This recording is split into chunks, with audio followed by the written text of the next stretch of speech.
अमित सिंह, जरा सोचिए, आपकी महीने की जो मेहनत की कमाई है सिर्फ आज के राशन और बिजली के बिल में खत्म हो, बल्कि जब आपकी उम्र ढल रही हो तब भी आपकी जेब खाली न रहे। नौकरी पेशा इंसानों की दुनिया में सबसे बड़ा सहारा प्रोविडेंट फंड यानी पीएफ होता है, लेकिन सालों से चल रहा एक पुराना नियम देश के करोड़ों कामकाजी लोगों के हाथों में ताला लगाकर बैठ गया। जो लोग हर महीने 15,000 रुपए से थोड़ा सा भी ज्यादा कमा रहे थे, उनके लिए सरकारी पेंशन और अनिवार्य बचत के दरवाजे बंद थे, लेकिन अब हवा का रुख बदलने वाला है। श्रम और रोजगार के गलियारों से एक ऐसी खबर आई जो आपकी इन हैंड सैलरी से लेकर आपके बुढ़ापे तक का पूरा नक्शा बदलने जा रही है। जी हां, एक ऐसा फैसला जो देश के बड़े कॉर्पोरेट दफ्तरों से लेकर छोटी मोटी दुकानों में काम करने वाले सिक्योरिटी गार्ड्स, डिलीवरी बॉयज और रिसेप्शनिस्ट तक की जिंदगी को सीधे तौर पर छूने वाला है। आज हम उस बड़े बदलाव का पूरा लेखा जोखा आपके सामने रखने जा रहे हैं, जिसे जानकर आप अपनी जेब का नया गणित समझने पर मजबूर हो जाएंगे। बात सिर्फ कुछ कागजी आंकड़ों की नहीं, बल्कि उस जीवन सुरक्षा की है जो रिटायरमेंट के बाद आपकी रीढ़ की हड्डी बन सकती है। जी हाँ, समझिए.com में आपको मैं समझाने और बताने जा रहा हूं कि किस तरीके से जो पीएफओ है वो आपके लिए एक बहुत बड़ा जीवनदान बनने जा रहा है।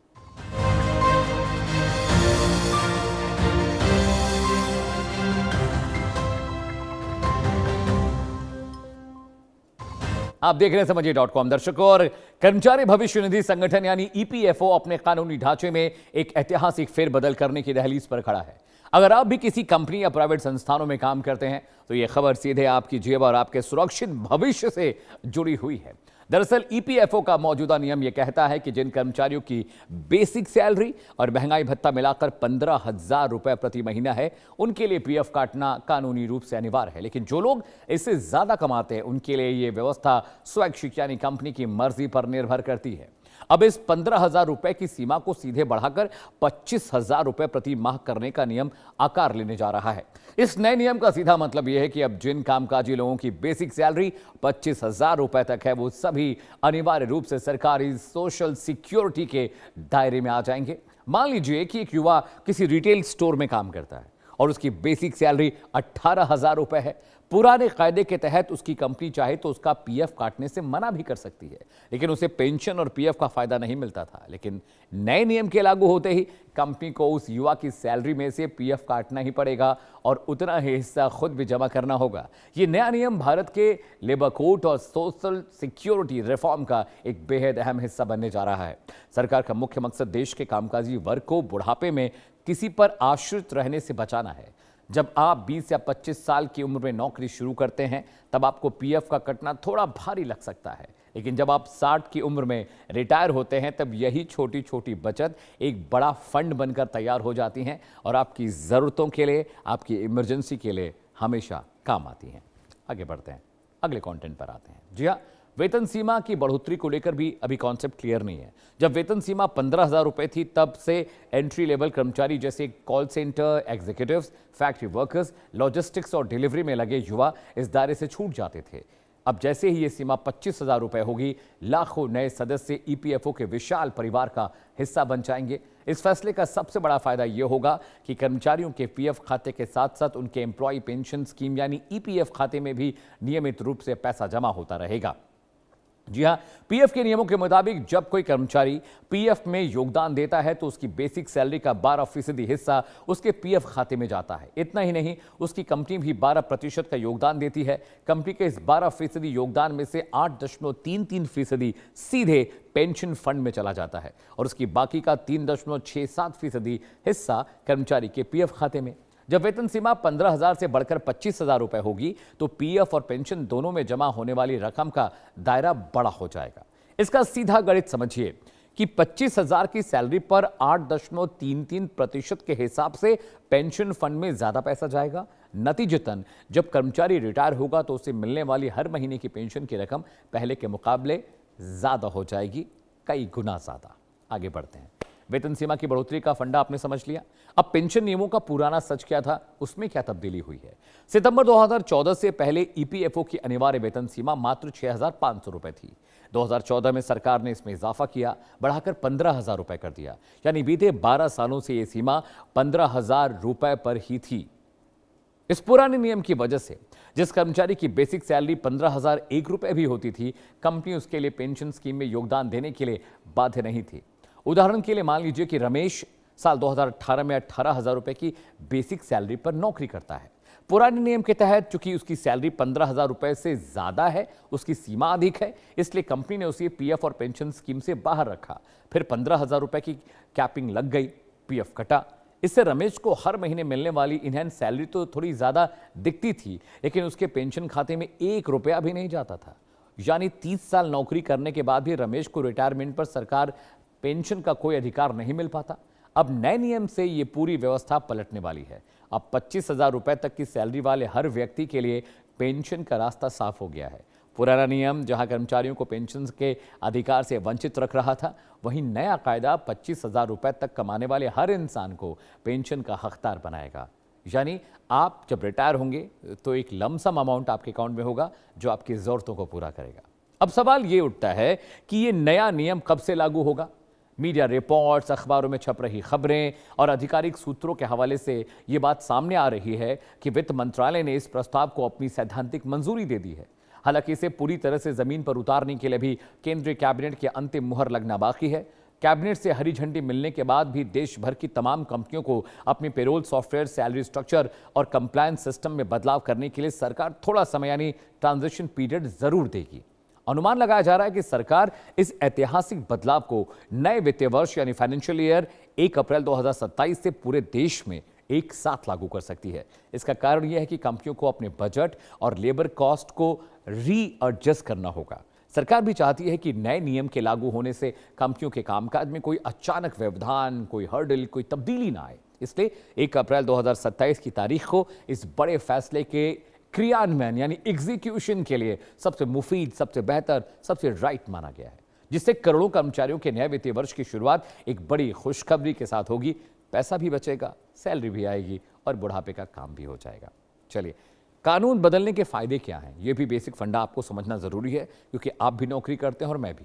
नए कानून में क्या बदल रहा है, अब इसे आपको मैं समझा देता हूं आसान भाषा में।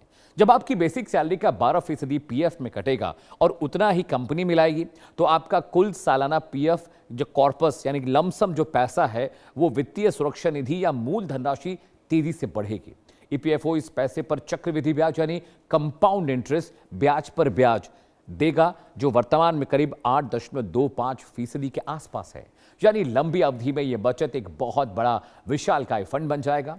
दूसरा बड़ा फायदा बीमा यानी इंश्योरेंस का है। ईपीएफओ के तहत कर्मचारियों को एम्प्लॉय डिपॉजिट लिंक्ड इंश्योरेंस यानी ईडीएलआई योजना के तहत मुफ्त जीवन बीमा का फायदा भी मिलेगा। जैसे ही आपका पीएफ में भागीदारी अनिवार्य होगी, आपको और आपके परिवार को बिना कोई अतिरिक्त प्रीमियम दिए लाखों रुपए का बीमा कवर फ्री में मिल जाएगा। अगर नौकरी के दौरान कर्मचारी के साथ कोई अनहोनी हो जाती है, तो उसके नॉमिनी को बीमे की पूरी रकम सीधे ट्रांसफर कर दी जाती है। तीसरा बड़ा फायदा भी है जो आपको बताने जा रहा हूं। आपातकालीन स्थिति में वित्तीय मदद का है। पीएफ खाते में पैसा जमा होने का मतलब यह नहीं कि वो 60 साल की उम्र तक पूरी तरह से लॉक हो गया है। नए नियम ये कहते हैं कि आपको घर खरीदना है, बच्चों की हायर एजुकेशन के लिए फीस भरनी है, बीमारी का खर्चा उठाना है या फिर शादी ब्याह का बोझ आप पर है, तो आप अपने पीएफ खाते से आंशिक निकाली यानी पार्शियल जो पैसा निकाल सकते हैं। इसके अलावा पीएफ में जमा की जाने वाली रकम पर आपको इनकम टैक्स एक्ट के तहत टैक्स छूट का फायदा भी मिलेगा। यानी ये बदलाव न केवल बचत बढ़ाएगा, बल्कि सेफ्टी, सुरक्षा और टैक्स बचत का एक ट्रिपल फायदा भी आपको देगा, जो अब तक मैंने आपको समझाया। कानून बदले, नियम बदला, बट फायदे में भी तब्दीली हुई। आगे बढ़ते हैं। इनहैंस सैलरी का सच क्या है? बहुत सारे लोगों को ये पता भी नहीं है, नौकरी सालों से कर रहे हैं। इस नए नियम की खबर आते ही कई कर्मचारियों के मन में एक बड़ा डर बैठ गया। क्या मेरी हर महीने घर ले जाने वाली यानी take away salary, in hand salary कम हो जाएगी? क्या मेरा प्रोविडेंट फंड कटने से मेरी करंट पॉकेट मनी पर झटका लगेगा? इस सवाल का जवाब हाँ भी है और नहीं भी। इसे बहुत ध्यान से समझने की जरूरत है। समझिए, मैं समझा भी रहा हूं। गणित बिल्कुल साफ है। मान लीजिए आपकी बेसिक सैलरी 20,000 रुपए महीना है। पुराने नियम के तहत अगर आपकी कंपनी पीएफ नहीं काटती तो आपको पूरे 20,000 रुपए इन हैंड मिल जाते थे, वो आपकी टेक अवे सैलरी थी। लेकिन अब नए नियम के तहत आपकी बेसिक सैलरी 25,000 के दायरे में आ गई है, इसलिए आपको सैलरी से 12% यानी 2,400 रुपए हर महीने पीएफ के नाम पर कटेंगे। यानी आपकी take home salary, in hand salary 2400 रुपए कम हो जाएगी। यानी 20,000 में से 2400 निकालेंगे, 17,600 रुपए आपके हाथ में आएंगे। इस नजरिए से देखें तो आपको लग सकता है कि आपकी करंट सैलरी कम हो गई है, लेकिन अब इसका दूसरा और बड़ा पहलू है वो देख लीजिए। जो 2400 रुपए आपकी सैलरी से कटे, यानी 20,000 माइनस 2400, वो आपके अपने पीएफ खाते में जमा हुए हैं। इसके साथ ही कंपनी भी आपकी जेब में 2400 रुपए डाल रही है, यानी 24 गुना फिर 2400 रुपए। इसके अतिरिक्त आपके पीएफ और पेंशन खाते में भी पैसे डाले जाएंगे, यानी आपकी जेब से कटे 2400 रुपए, लेकिन आपके पीएफ खाते में कुल जमा हुए कितने? 2400 प्लस 2400 यानी 4,800 रुपए। जो कंपनी का कंट्रीब्यूशन था, आपने 2400 दिया और कंपनी भी 2400 दे रही है, और आपको हर महीने कंपनी की तरफ से 2400 रुपए का सीधा बोनस भी मिल रहा है, जो आपके भविष्य के लिए सुरक्षित हो रहा है।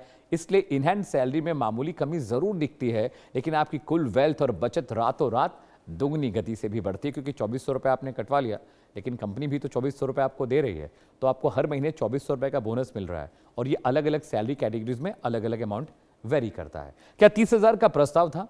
इस पर भी बहुत सारी चर्चा हो रही है, वो भी आपको बता देता हूं। हालांकि अभी ध्यान रखना बेहद जरूरी है कि वित्त मंत्रालय की मंजूरी के बावजूद अभी प्रक्रिया पूरी नहीं हुई है। अब इस प्रस्ताव को अंतिम स्वीकृति के लिए केंद्रीय मंत्रिमंडल यानी सेंट्रल कैबिनेट के सामने रखा जाएगा। कैबिनेट की बैठक में प्रधानमंत्री और वरिष्ठ मंत्रियों की मुहर लगने के बाद श्रम मंत्रालय यानी लेबर जो मिनिस्ट्री है, इसके लिए आधिकारिक गजट नोटिफिकेशन जारी करेगी, सरकारी गजट जारी होगा। इसके साथ ही ये कानून की शक्ल अख्तियार कर लेगा। लेकिन वित्त मंत्रालय से हरी झंडी मिलना इस बात का साफ संकेत है कि सरकार इस फैसले को जल्द से जल्द लागू करने के लिए पूरी तरह से गंभीर है। इस पूरे घटनाक्रम में एक बेहद दिलचस्प बात सामने आई है। ईपीएफओ की जो वेज सीलिंग बढ़ाने के शुरुआत चरण में श्रम मंत्रालय और कर्मचारी यूनियन की तरफ से इस सीमा को सीधे 15,000 से बढ़ाकर 30,000 रुपए करने की बात की गई थी। ये जोरदार प्रस्ताव रखा गया। कर्मचारी यूनियन का तर्क क्या था कि 2014 से लेकर 2026 तक देश में महंगाई और न्यूनतम जीवन स्तर के खर्चों में काफी बढ़ोतरी हो चुकी है। इसलिए 30,000 रुपए की सीमा ही आज के समय में प्रासंगिक है, क्योंकि अब खर्चे बढ़ गए हैं, सैलरी का स्लैब बढ़ गया है। तो 30,000 रुपए का जो सीमा है, जो स्लैब है, वो मुफीद है। सरकारी खजाने पर कितना असर पड़ा? सरकार आपको उसका ब्याज भी दे रही है। ईपीएफओ की वेतन सीमा को 15,000 से बढ़ाकर 25,000 जब करने का फैसला लिया गया, तो सिर्फ ये प्राइवेट कंपनियां, कर्मचारी तक सीमित नहीं था, बल्कि इसका सीधा असर देश के सरकारी खजाने और केंद्र सरकार के बजट पर भी पड़ने जा रहा है। आमतौर पर लोग ये सोचते हैं कि पीएफ का पैसा सिर्फ कर्मचारी और उसकी कंपनी देती है, लेकिन सच ये है कि एम्प्लॉय पेंशन स्कीम यानी ईपीएफ में केंद्र सरकार भी अपनी तरफ से सब्सिडी का योगदान, अपना कंट्रीब्यूशन देती है। सरकार भी मौजूदा नियमों के मुताबिक कर्मचारी की बेसिक सैलरी का 1.16% हिस्सा केंद्र सरकार अपनी जेब से पेंशन फंड में जमा भी करा रही है।